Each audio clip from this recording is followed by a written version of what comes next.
ಆಕಾಶವಾಣಿ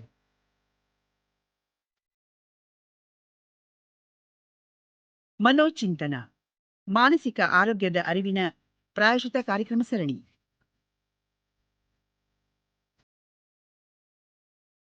ಕಾರ್ಯಕ್ರಮದ ಪ್ರಾಯೋಜಕರು ಕರ್ನಾಟಕ ರಾಜ್ಯ ಮಾನಸಿಕ ಆರೋಗ್ಯ ಪ್ರಾಧಿಕಾರ.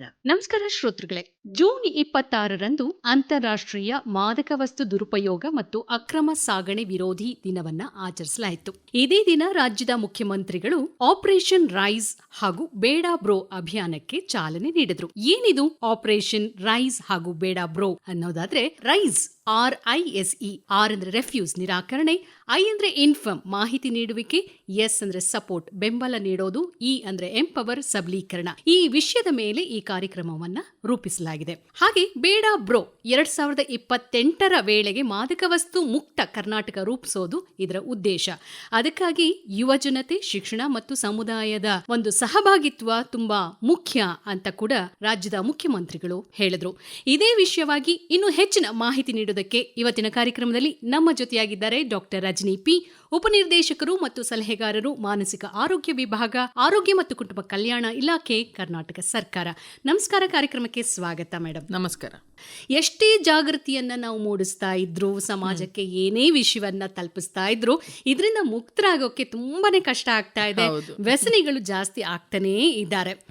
ಈ ಸಂದರ್ಭದಲ್ಲಿ ಈ ಮಾದಕ ವಸ್ತುಗಳ ದುರುಪಯೋಗ ನಮ್ಮ ಸಮಾಜದ ಮೇಲೆ ಯಾವ ರೀತಿಯ ಪರಿಣಾಮವನ್ನ ಬೀರ್ತಾ ಇದೆ ಅಂತ ನಿಮಗೆ ಅನ್ಸತ್ತೆ? ಮದ್ಯ, ಮಾದಕ ವಸ್ತು ಸೇವನೆ, ದುರುಪಯೋಗದಿಂದ ಉಂಟಾಗುವಂಥದ್ದು ಒಂದು ಆರೋಗ್ಯ ಸಮಸ್ಯೆಗಳು ಎಲ್ರಿಗೂ ಗೊತ್ತು. ದೈಹಿಕ ಆರೋಗ್ಯ ಹಾಳಾಗುತ್ತೆ, ಮಾನಸಿಕ ಆರೋಗ್ಯ ಹಾಳಾಗುತ್ತೆ, ಸಾಮಾಜಿಕ ಸ್ವಾಸ್ಥ್ಯನೂ ಹಾಳಾಗುತ್ತೆ, ಸ್ಪಿರಿಚುವಲ್ ಸ್ವಾಸ್ಥ್ಯನೂ ಹಾಳಾಗುತ್ತೆ. ಅದಲ್ದಿರ ಹಾರ್ಮ್ ಟು ಸೆಲ್ಫ್ ಅಂತ ಮೊದಲು ಜಾಸ್ತಿ ಅದ್ರ ಬಗ್ಗೆನೇ ಹೇಳ್ತಾ ಇದ್ವಿ. ನಿಮ್ಗೇನ್ ತೊಂದರೆ ಆಗುತ್ತೆ, ನಿಮ್ಗೇನ್ ತೊಂದರೆ ಆಗುತ್ತೆ. ಈಗ ಹಾರ್ಮ್ ಟು ಅದರ್ಸ್, ಮನೆಯಲ್ಲಿ ಒಂದು ಯಂಗ್ ಅಡಲ್ಟ್ ತಗೊಳ್ತಾ ಇದ್ರೆ ಈ ಮಾದಕ ವಸ್ತುವನ್ನ, ಸುತ್ತ ಇರೋರ್ಗೆ ಏನೇನ್ ತೊಂದರೆಗಳಾಗ್ತಾ ಇದೆ.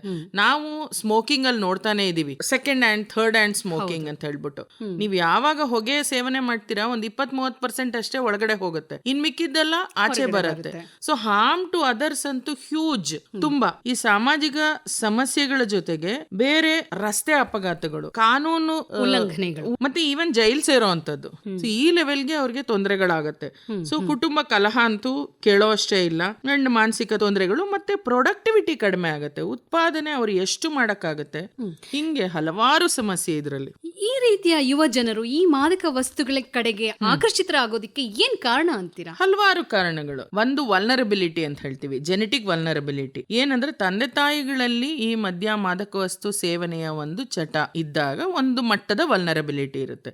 ಅದಲ್ದಿರ ಕ್ಯೂರಿಯಾಸಿಟಿ, ಇದು ಹೇಗಿರುತ್ತೋ ಏನೋ ನೋಡ್ಬೇಕು ಅಂತ ಹೇಳ್ಬಿಟ್ಟು. ಪಿಯರ್ ಪ್ರೆಷರ್, ನಮ್ಮ ಸುತ್ತ ಇರೋ ಫ್ರೆಂಡ್ಸ್ ಇನ್ನೊಬ್ರು ಏನಾಗಲ್ಲ ಒಂದ್ ತಗೋ, ಇದು ಚೆನ್ನಾಗಿರುತ್ತೆ ನೋಡು, ಟ್ರೈ ಮಾಡಿ ನೋಡು, ಈ ತರ ಇದು. ಆಮೇಲೆ ನೋ ಅಂತ ಹೇಳಕ್ಕೆ ಕಲ್ತಿರಲ್ಲ. ಆ ಒಂದು ಜೀವನ ಕೌಶಲ್ಯ ಬಹಳಷ್ಟು ಮುಖ್ಯ. ಮತ್ತೆ ಸ್ಟ್ರೆಸ್, ಒತ್ತಡ. ಈ ಹದಿಹರೆಯದ ವಯಸ್ಸಲ್ಲಿ ಅದೊಂದು ವಸಂತ ಕಾಲ ಇದ್ದಂಗೆ ಎಲ್ಲಾ ತರ ಬದಲಾವಣೆಗಳಾಗ್ತಾ ಇರುತ್ತೆ.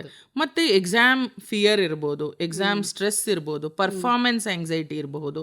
ಸೊ ಆತಂಕ, ಬೇಜಾರು, ಖುಷಿ and modelling behind various other people, ಅನುಕರಣೆ ಮಾಡುವಂಥದ್ದು. ಹಿಂಗೆ ಹಲವಾರು ಕಾರಣಗಳಲ್ಲಿ ಶುರುವಾಗತ್ತದು. ಯಾವುದೇ ಸಮಸ್ಯೆಗಳನ್ನ ನಿಭಾಯಿಸೋ ಒಂದು ಶಕ್ತಿಯನ್ನ, ಸರಿಯಾದ ರೂಟ್ ಅನ್ನ ಕಂಡಿಡ್ಕೋಬೇಕು.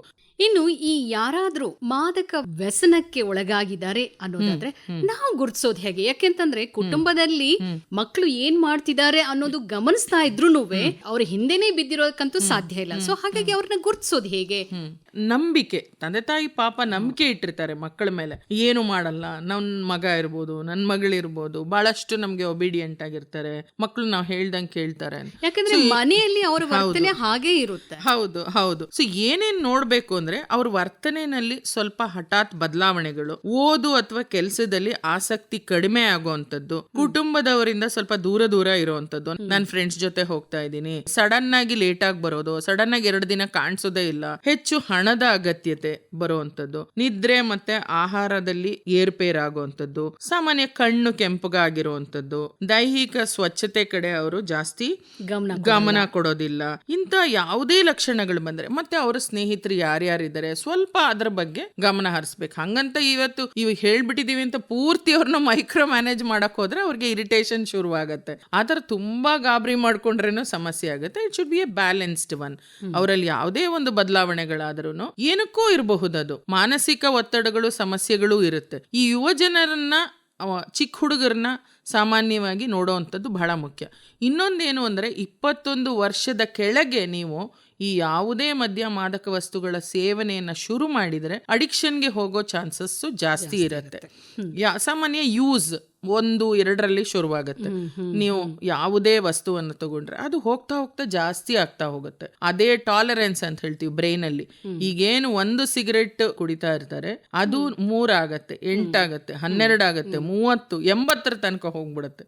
ಸೊ ಹಿಂಗೆ ಟಾಲರೆನ್ಸ್ ಡೆವಲಪ್ ಆಗ್ಬಿಡುತ್ತೆ. ಯಾಕೆ ಅಂದ್ರೆ 21 ವರ್ಷದಲ್ಲಿ ನಾವು ಪ್ರೀ ಫ್ರಾಂಟಲ್ ಕಾರ್ಟೆಕ್ಸ್ ಅಂತ ಹೇಳ್ತೀವಿ, ಈ ಬ್ರೈನ್ ಮೆದುಳಿನ ಮುಂಭಾಗ, ಅದು ಪೂರ್ತಿ ಮೆಚೂರ್ ಆಗೋದು 21-22 ವರ್ಷ ಆಗತ್ತೆ. ನಮ್ಮ ಏನು ಎಕ್ಸಿಕ್ಯೂಟಿವ್ ಫಂಕ್ಷನ್ ಇರಬಹುದು, ತೀರ್ಮಾನಗಳು, ಡಿಸಿಷನ್ ತಗೊಳ್ಳುವಂತ ಒಂದು ಕೆಪಾಸಿಟಿ, ಮತ್ತೆ ಉದ್ವೇಗ ಪ್ರವೃತ್ತಿ, ಇವೆಲ್ಲವೂ ಕಂಟ್ರೋಲ್ಗೆ ಬರಕ್ಕೆ ಆ ವಯಸ್ಸಾಗುತ್ತೆ. ಅದಕ್ಕೆ ಮದುವೆಗೂ ಕೂಡ ಆ ವಯಸ್ಸನ್ನ ಇಟ್ಟಿರೋಂಥದ್ದು. ಏನೋ ಕಾರಣಕ್ಕೆ ಶುರು ಮಾಡ್ಬಿಟ್ಟಿದ್ದೀನಿ, ಅಥವಾ ಇನ್ನೂ ಹೆಚ್ಚು ತೊಂದರೆಗಳಾಗೋಯ್ತು, ಅಡಿಕ್ಷನ್ ರೆಡ್ ಝೋನ್ಗೆ ಹೊಟ್ಟೋಗಿದ್ದಾರೆ, ಅವಲಂಬಿತರಾಗ್ಬಿಟ್ಟಿದ್ದಾರೆ, ಆ ಮಾದಕ ವಸ್ತು ಇಲ್ಲ ಅಂದ್ರೆ ಏನೂ ಕೆಲಸ ಮಾಡಕ್ಕಾಗಲ್ಲ, ರೆಸ್ಟ್ಲೆಸ್ನೆಸ್, ಕೈಕಾಲ್ ನಡ್ಕ ಬರುವಂತದ್ದು, ಏನೋ ಹುಚ್ಚಿಡಿದ್ ಬಿಡುತ್ತೇನೋ ಅಂತ ಆಗೋದು, ನಿದ್ದೆ ಬರಲ್ಲ, ಊಟ ಸೇರಲ್ಲ, ಕೆಲಸ ಮಾಡಕ್ಕಾಗಲ್ಲ, ಕಾನ್ಸಂಟ್ರೇಷನ್ ಮಾಡೋಕ್ಕಾಗಲ್ಲ, ಹೀಗೆ ಹಲವಾರು ವಿಡ್ರಾಲ್ ಸಿಂಪ್ಟಮ್ಸ್ ಶುರುವಾಯಿತು ಅಂದರೆ ಯಾವುದೇ ಸಮಯದಲ್ಲಿ ನೀವು ವೈದ್ಯರ ಸಂಪರ್ಕ ಮಾಡಬಹುದು, ಮನೋವೈದ್ಯರ ಸಂಪರ್ಕ ಮಾಡಬಹುದು. ಅಥವಾ ನಾನು ಮನೇಲಿದ್ದೀನಿ ನನಗೆ, ಅಥವಾ ನೇರ ಹೋಗಿ ಹೇಳ್ಕೊಳಕ್ಕೆ ನನಗೆ ಮುಜುಗರ, ಏನಾದರೂ ಬೇರೆಯವ್ರಿಗೆ ಹೇಳ್ಬಿಡ್ತಾರಾ, ಈ ಥರ ಎಲ್ಲ ಭಯ ಇತ್ತು ಅಂದರೆ ಟೆಲಿಮನಸ್ಗೆ ಕಾಲ್ ಮಾಡ್ಬೋದು. 14416 24 ಗಂಟೆ ಕಾಲ್ ಮಾಡಬಹುದು, ಯಾವಾಗ ಬೇಕಾದ್ರೂ ಕಾಲ್ ಮಾಡ್ಬೋದು. ಸೊ ತುಂಬ ಕೇರ್ಫುಲ್ ಆಗಿರಬೇಕಾಗಿರೋದು, ಶುರು ಮಾಡಬಾರ್ದು. ಏನು ಆತಂಕಕಾರಿ ವಿಷಯ ಅಂದ್ರೆ ಈವನ್ ಲೋಯೆಸ್ಟ್ ಏಜ್ ಅಂದ್ರೆ 8 ವಯಸ್ಸು ಮಕ್ಕಳು ಶುರು ಮಾಡೋ ಅಂಥದ್ದು. ಆಮೇಲೆ ಇನ್ನೂ ಒಂದು ಏನಂದ್ರೆ ಈ ಇಂಡಸ್ಟ್ರಿ ಟ್ಯಾಕ್ಟಿಕ್ಸ್ ಕೂಡ ನಾವು ಅರ್ಥ ಮಾಡ್ಕೋಬೇಕು. ಹೇಗಿರುತ್ತೆ ಗಾಂಜಾ, ನಾವೇನ್ ಚಿತ್ರದಲ್ಲಿ ನೋಡಿದಾಗ ಆ ಎಲೆ, ಸೊಪ್ಪು, ಈ ತರದ್ದೆಲ್ಲ ತೋರಿಸಿರ್ತಾರೆ, ಬಟ್ ವಿಭಿನ್ನ ಪ್ಯಾಕೇಜಸ್ ಬರ್ತಾ ಇದೆ ಇವಾಗ. ಈವನ್ ಚಾಕ್ಲೇಟ್ಸ್, ಕ್ಯಾಂಡೀಸ್, ಈ ಸಿಗರೆಟ್ಸ್, ವೇಪ್ಸ್, ಸೊ ರೂಪದಲ್ಲಿ ಮಾಡೋದಿಕ್ಕೆ ಈ ರೀತಿ ಎಲ್ಲ ಪ್ಯಾಕೇಜಿಂಗ್ ಮಾಡಿ ಅಟ್ರಾಕ್ಟ್ ಮಾಡ್ತಾ ಇದ್ದಾರೆ. ಸೊ ಹೀಗಾಗಿ ತುಂಬಾ ಕೇರ್ಫುಲ್ ಆಗಿರ್ಬೇಕು. ಸೊ ಹಾಗಾದ್ರೆ ಇಂಥ ಮಾದಕ ವ್ಯಸನವನ್ನ ಗುಣಪಡಿಸೋದಿಕ್ಕೆ ನೀವು ಹೇಳಿದ್ರಿ ಚಿಕಿತ್ಸೆಗಳಿದೆ, ಸಮಾಲೋಚನೆಗೆ ಬರಬಹುದು, ಟೆಲಿಮನಸ್ಗೆ ಕಾಲ್ ಮಾಡಿ ಅವರು ಸಲಹೆಯನ್ನ ಕೂಡ ಪಡಿಬಹುದು ಅಂತ.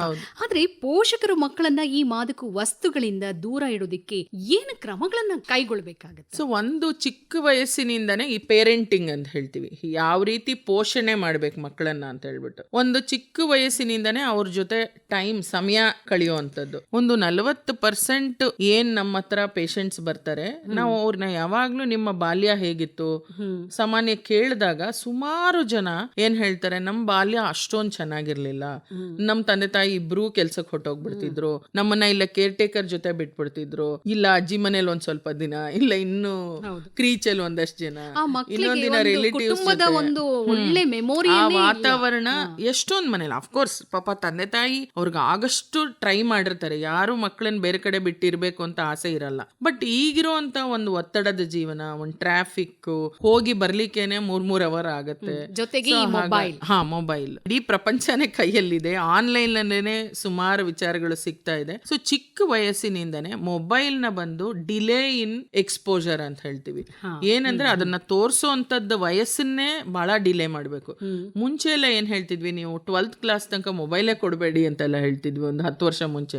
ಈಗ ಕೋವಿಡ್ ಸಮಯದಿಂದ ಏನಾಗ್ಬಿಟ್ಟಿದೆ, ಮೊಬೈಲ್ ಒಂದು ಅನಿವಾರ್ಯ ಆಗ್ಬಿಡ್ತು. ಸೊ ಮಕ್ಕಳ ಜೊತೆ ಕ್ವಾಲಿಟಿ ಟೈಮ್ ಸ್ಪೆಂಡ್ ಮಾಡಿ, ಅರ್ಧ ಗಂಟೆ ಇರ್ಬೋದು. ಸೊ ಒಂದು ಮಗು ಬಂದ್ಬಿಟ್ಟು ನಂಗೆ ಯಾರೋ ಹೊಡೆದ್ರು ಅಂದ್ರೆ ಫಸ್ಟ್ ರಿಯಾಕ್ಷನ್ ಏನಿರುತ್ತೆ ತಂದೆ ತಾಯಿದು, ವಿಷಯ ಗೊತ್ತಿಲ್ವಾ, ನೀನೇನೋ ಮಾಡ್ಬಿಟ್ಟಿರ್ತೀಯ. ಸೊ ಹಿಂಗೆ ದಯಮಾಡಿ ಮಾಡಬೇಡಿ. ಅದ್ ಏನೇ ಇರ್ಲಿ ನಿಮ್ಮ ಮಗುಗೆ ಪ್ಲೀಸ್ ಸಪೋರ್ಟ್ ಯುವರ್ ಚೈಲ್ಡ್.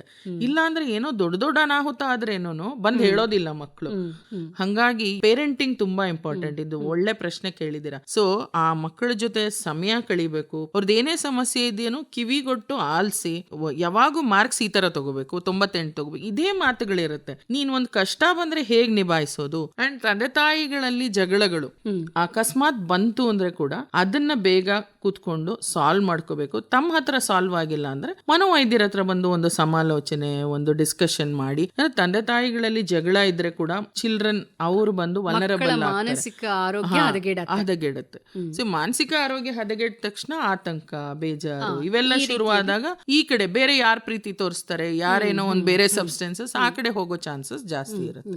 ಸಾಮಾನ್ಯವಾಗಿ ಮಕ್ಕಳು ಈಗಂತೂ ಬೆಳಗ್ಗೆನೆ ಹೋದ್ರೆ ಮತ್ತೆ ಅವರು ಬರೋದೇ ಸಂಜೆ. ಹೌದು, ಸಾಕಷ್ಟು ಸಮಯವನ್ನ ಶಾಲಾ ಕಾಲೇಜುಗಳಲ್ಲೇ ಕಳೆಯುವಂತ ಪರಿಸ್ಥಿತಿಯಲ್ಲಿ ಇದ್ದೀವಿ. ಸೊ ಟೀಚರ್ಸ್ ಪಾತ್ರನೂ ಅದು ಇಂಪಾರ್ಟೆಂಟ್.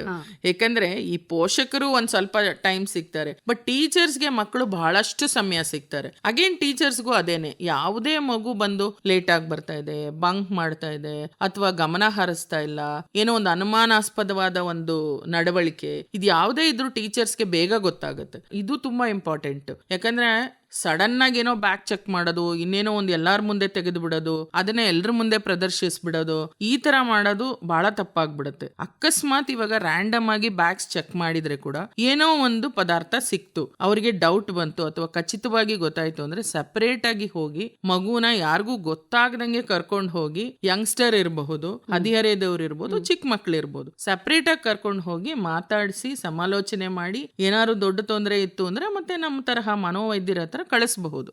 ಸೊ ಹೀಗಾಗಿ ಆ ಸ್ಕೂಲ್ಸ್ ಅಲ್ಲಿ, ಕಾಲೇಜಸ್ ಅಲ್ಲಿ ಇದನ್ನ ಹ್ಯಾಂಡಲ್ ಮಾಡೋ ರೀತಿ ಬಹಳ ಮುಖ್ಯ. ಇಲ್ಲಾಂದ್ರೆ ಎಷ್ಟೋ ಕಡೆ ನಾನು ಕೇಳಿದೀನಿ, ಮಕ್ಕಳು ಸ್ಕೂಲ್ಗೆ ಹೋಗೋದ್ ನಿಲ್ಸ್ತಾರೆ, ಕಾಲೇಜ್ಗೆ ಹೋಗೋದ್ ನಿಲ್ಸ್ತಾರೆ, ಓದೋದ್ ನಿಲ್ಸ್ಬಿಡ್ತಾರೆ, ಮತ್ತೆ ಈವನ್ ಆತ್ಮಹತ್ಯೆ ಪ್ರಯತ್ನಗಳು ಕೂಡ ನಡೆದಿದೆ. ಸೊ ಇದನ್ನ ತಡಿಬೇಕು ಅಂದ್ರೆ ಬೇಗ ಗುರ್ತಿಸೋದು, ಬೇಗ ಅದಕ್ಕೆ ಒಂದು ಪರಿಹಾರ ಕಂಡುಕೊಳ್ಳೋದು. ಈಗ ಕುಟುಂಬದಲ್ಲಿ ಯಾರಾದ್ರೂ ಇಂಥ ಸಮಸ್ಯೆಗೆ ಒಳಗಾಗಿದ್ದಾರೆ ಅನ್ನೋದಾದ್ರೆ ಕುಟುಂಬ ಸದಸ್ಯರು ಏನ್ ಮಾಡ್ಬೇಕು? ಕುಟುಂಬ ಸದಸ್ಯರ ಪಾತ್ರ ಬಹಳ ಮುಖ್ಯ. ಯಾಕಂದ್ರೆ ಇವ್ರು ಕಂಡಿಡಿದ ತಕ್ಷಣ ಇವನು ಕುಡುಕ, ಇವನು ದಡ್ಡ, ಅಥವಾ ಇವನು ಕೆಟ್ಟವನು, ಈ ತರ ಬ್ರ್ಯಾಂಡ್ ಮಾಡ್ಬಿಡ್ತಾರೆ. ಅದ್ರ ಬದಲು ನಮ್ಗೆ ಗೊತ್ತಿರೋ ಹಂಗೆ ಇದು ಒಂದು ಬ್ರೈನ್ ಡಿಸೀಸ್, ಅಡಿಕ್ಷನ್ ಬಂದು ಒಂದು ಮೆದುಳಿನ ಕಾಯಿಲೆ ಅದು. ಸೊ ಬೇರೆ ನೀವು ಕೆಮ್ಮು, ನೆಗಡಿ, ಜ್ವರ, TB, ಫ್ರಾಕ್ಚರ್ ಆದ್ರೆ ಯಾವ ರೀತಿ ಪೋಷಣೆ ಮಾಡ್ತೀರಾ, ಇದಕ್ಕೂ ಅದೇ ತರ ಪೋಷಣೆ ಮಾಡ್ಬೇಕು. ಓಕೆ, ಈ ಸಮಸ್ಯೆ ಆಗೋಗಿದೆ, ಇದಕ್ಕೆ ಏನ್ ಸಮಾಲೋಚನೆ ಬೇಕು, ಏನ್ ಚಿಕಿತ್ಸೆ ಬೇಕು, ಅದನ್ನ ಕೊಡಿಸಿದ್ರೆ ಖಂಡಿತವಾಗ್ಲೂ ಅದರಿಂದ ಆಚೆ ಬರ್ತಾರೆ. ಇನ್ನೊಂದು ಅರ್ಥ ಮಾಡ್ಕೋಬೇಕು, ಯಾವುದೇ ನೀವು ಈ ಚಿಕಿತ್ಸೆಗೆ ಹೋದ್ರೆ ಕೂಡ ನಿಮ್ಮ ಮಾಹಿತಿಯನ್ನ ಗೌಪ್ಯವಾಗಿಡ್ಲಾಗತ್ತೆ. ಈಗ ನಾವೇನೇ ಶೇರ್ ಮಾಡಿದ್ರೇನು ಅವ್ರಿಗೆ ಒಂದು ಅವೇರ್ನೆಸ್ ಗೊತ್ತಾಗ್ಲಿ ಅಂತ ಶೇರ್ ಮಾಡ್ತೀವಿ, ಆದ್ರೆ ಯಾರದೇ ಹೆಸರಾಗ್ಲಿ, ಅವರ ವಯಸ್ಸಾಗ್ಲಿ, ಇನ್ನೊಂದಾಗ್ಲಿ ಅದನ್ನ ಯಾರಿಗೂ ಹೇಳೋದಿಲ್ಲ. ಸೊ ಅದರಿಂದ ಧೈರ್ಯವಾಗಿ ಮನೆಯವರು ಇವರಿಗೆ ಕರ್ಕೊಂಡು ಹೋಗಿ ಸಮಾಲೋಚನೆ ಮತ್ತೆ ಚಿಕಿತ್ಸೆ ಕೊಡಿಸ್ಬೋದು. ಇನ್ ಕೆಲವ್ರಿಗೆ ಭಯ, ಚಿಕಿತ್ಸೆಯಿಂದ ಏನಾದ್ರು ತೊಂದರೆ ಆಗ್ಬಿಡತ್ತಾ ಅಂತ. ನಾವು ಕೊಡೋ ಒಂದು ಮಾತ್ರೆಯಿಂದ ತೊಂದರೆ ಆಗುತ್ತಾ, ಅದೊಂದು ಪ್ರಶ್ನೆ. ಆ ಮಾತ್ರೆಗಳಿಂದ ಏನೂ ಸಮಸ್ಯೆಗಳಾಗಲ್ಲ. ಅವ್ರಿಗೆ ಸುಲಭವಾಗಿ ಅದರಿಂದ ಆಚೆ ಬರ್ಲಿಕ್ಕೆ, ವಿತ್ಡ್ರಾಯಲ್ ಸಿಂಪ್ಟಮ್ಸ್ ಅನ್ನ ಸರಿ ಮಾಡ್ಕೊಂಡು ಸ್ಮೂತ್ ಆಗಿ ಅದರಿಂದ ಆಚೆ ಬರ್ಲಿಕ್ಕೆ ಚಿಕಿತ್ಸೆ, ಸಮಾಲೋಚನೆ ಇದೆ, ಅದನ್ನ ಆರಾಮಾಗಿ ತಗೋಬಹುದು. ಇದರಲ್ಲಿ ಸಮಾಜದ ಪಾತ್ರ ಎಷ್ಟಿದೆ ಅಂತ ಅನ್ಸುತ್ತೆ? ತುಂಬಾ ಜಾಸ್ತಿ ಇದೆ. ಇದು ಬರೀ ಒಂದು ಹೆಲ್ತ್ ಡಿಪಾರ್ಟ್ಮೆಂಟ್ ಅಥವಾ ಬರೀ ಮೀಡಿಯಾ ಇಷ್ಟಕ್ಕೆ ಮಾತ್ರ ಅಲ್ಲ. ಸಮಾಜದಲ್ಲಿ 7 ಕೋಟಿ ಜನ ಇದ್ದಾರೆ ಇಲ್ಲಿ ಅಂದ್ರೆ ಅಷ್ಟೂ ಜನ ಕೈ ಜೋಡಿಸಿದ್ರೆ ಖಂಡಿತವಾಗ್ಲೂ ಇದನ್ನ ನಾವು ಕ್ರಾಸ್ ಮಾಡಬಹುದು. ಪ್ರತಿಯೊಬ್ಬರು ನಮ್ಮ ಸುತ್ತಮುತ್ತ ಇರೋರು ಏನ್ ಮಾಡ್ತಿದ್ದಾರೆ, ಹೇಗಿದ್ದಾರೆ, ಏನಾದ್ರು ಬಿಹೇವಿಯರ್ ಚೇಂಜ್ ಆಗ್ತಿದ್ಯಾ, ಅವ್ರೇನಾದ್ರು ಕಷ್ಟದಲ್ಲಿದಾರ, ಇಂಪಾರ್ಟೆಂಟ್. ಒಬ್ರಿಗೊಬ್ರು ಸಹಾಯ ಮಾಡಿ ಈ ಒಂದು ದೊಡ್ಡ ಪಿಡುಗಿನಿಂದ ಆಚೆ ಬರ್ಲಿಕ್ಕೆ ಪ್ರತಿಯೊಬ್ಬರೂ ಕೈ ಜೋಡಿಸಿದ್ರೆ ಚೆನ್ನಾಗಿರುತ್ತೆ. ಸೊ ಈ ರೀತಿ ಆದಾಗ ಮಾತ್ರ 2028 ವೇಳೆಗೆ ನಮ್ಮ ಕರ್ನಾಟಕ ಮಾದಕ ವಸ್ತು ವ್ಯಸನ ಮುಕ್ತ ಕರ್ನಾಟಕ ಆಗತ್ತೆ ಅಂತ ನಾವು ಹೇಳಬಹುದು. ಇನ್ನು ಮಾದಕ ವಸ್ತುಗಳ ವಿರುದ್ಧದ ಹೋರಾಟ ಸರ್ಕಾರದ ಜವಾಬ್ದಾರಿ ಮಾತ್ರ ಅಲ್ಲ ಶ್ರೋತೃಗಳೇ, ಪ್ರತಿಯೊಬ್ಬ ನಾಗರಿಕನ ಜವಾಬ್ದಾರಿ ಕೂಡ ಆಗಿದೆ. ಜಾಗೃತಿ, ಎಚ್ಚರಿಕೆ, ಕುಟುಂಬದ ಬೆಂಬಲ ಮತ್ತು ಸಮಾಜದ ಸಹಕಾರದಿಂದ ಆರೋಗ್ಯವಂತ, ಸುರಕ್ಷಿತ ಹಾಗೂ ವ್ಯಸನ ಮುಕ್ತ ಕರ್ನಾಟಕವನ್ನ ನಾವೆಲ್ಲರೂ ನಿರ್ಮಿಸೋಕೆ ಕೈಜೋಡಿಸೋಣ. ವ್ಯಸನ ಮುಕ್ತ ಯುವ ಜನತೆ, ಆರೋಗ್ಯವಂತ ಕುಟುಂಬ, ಸದೃಢ ಕರ್ನಾಟಕ. ಶ್ರೋತೃಗಳೇ, ಆರೋಗ್ಯಕರ ಜೀವನ ಆರಿಸ್ಕೊಳ್ಳೋಣ, ಮಾದಕ ವಸ್ತುಗಳಿಂದ ದೂರವಿರೋಣ, ವ್ಯಸನದಿಂದ ಹೊರಬರೋದಕ್ಕೆ ಪ್ರಯತ್ನಿಸುವವರಿಗೆ ಬೆಂಬಲ ನೀಡೋಣ ಅಂತ ಹೇಳ್ತಾ ಇವತ್ತಿನ ಕಾರ್ಯಕ್ರಮವನ್ನ ಮುಗಿಸ್ತಾ ಇದ್ದೀವಿ. ಇಷ್ಟೊತ್ತು ಕಾರ್ಯಕ್ರಮದಲ್ಲಿ ಭಾಗವಹಿಸಿ ಮಾಹಿತಿ ನೀಡಿದ್ದಕ್ಕಾಗಿ ಧನ್ಯವಾದಗಳು. ನಮಸ್ಕಾರ. ನಮಸ್ಕಾರ.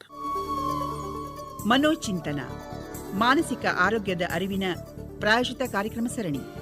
ಮನೋಚಿಂತನ ಕಾರ್ಯಕ್ರಮದಲ್ಲಿ ಭಾಗವಹಿಸಿದ್ದವರು ಆರೋಗ್ಯ ಮತ್ತು ಕುಟುಂಬ ಕಲ್ಯಾಣ ಇಲಾಖೆಯ ಮಾನಸಿಕ ಆರೋಗ್ಯ ವಿಭಾಗದ ಉಪನಿರ್ದೇಶಕರಾದ ಡಾಕ್ಟರ್ ರಜನಿ ಪಿ. ಇವರೊಂದಿಗೆ ನಿರ್ಮಲಾ ಎಸ್. ಕಾರ್ಯಕ್ರಮದ ಪ್ರಾಯೋಜಕರು ಕರ್ನಾಟಕ ರಾಜ್ಯ ಮಾನಸಿಕ ಆರೋಗ್ಯ ಪ್ರಾಧಿಕಾರ. ಮನೋಚಿಂತನ ಕಾರ್ಯಕ್ರಮ ಆಕಾಶವಾಣಿ ಬೆಂಗಳೂರು ಕೇಂದ್ರದ ಕೊಡುಗೆ.